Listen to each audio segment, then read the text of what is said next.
edit a transaction on a patient's ledger, we first need to open the patient's snapshot.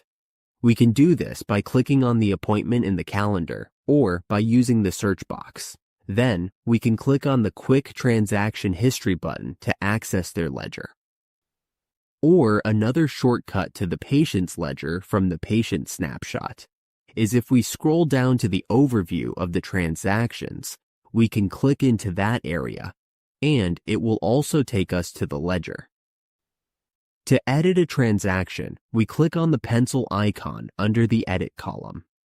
Here, this brings us to the transaction modal, where we can edit any of the available fields. If we need to add a service, we search for the service and add it. Then, we click Save Changes. If we are working with an insurance, Medicare, personal injury, or workers' comp case, we can edit services that are in purple. This means they are at the beginning of the billing process. We cannot edit services that have already been billed out. If they are in yellow, blue, or green, we will need to rebill those services to edit or make changes.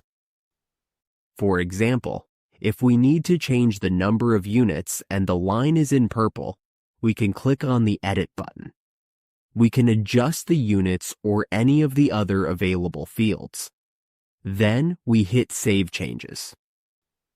If we need to edit a service and change the number of units and the line is in yellow, blue, or green, meaning that we have already billed this line to insurance, we must go to the Insurance History tab, find the service in question, click Set to Rebill, and hit Save.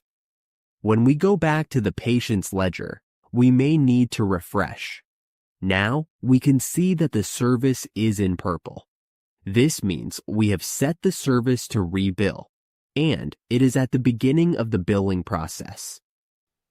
At this point, we can click on the Edit button and make any additional changes. Then we hit Save. If this service needs to be rebilled, it is now ready to do so.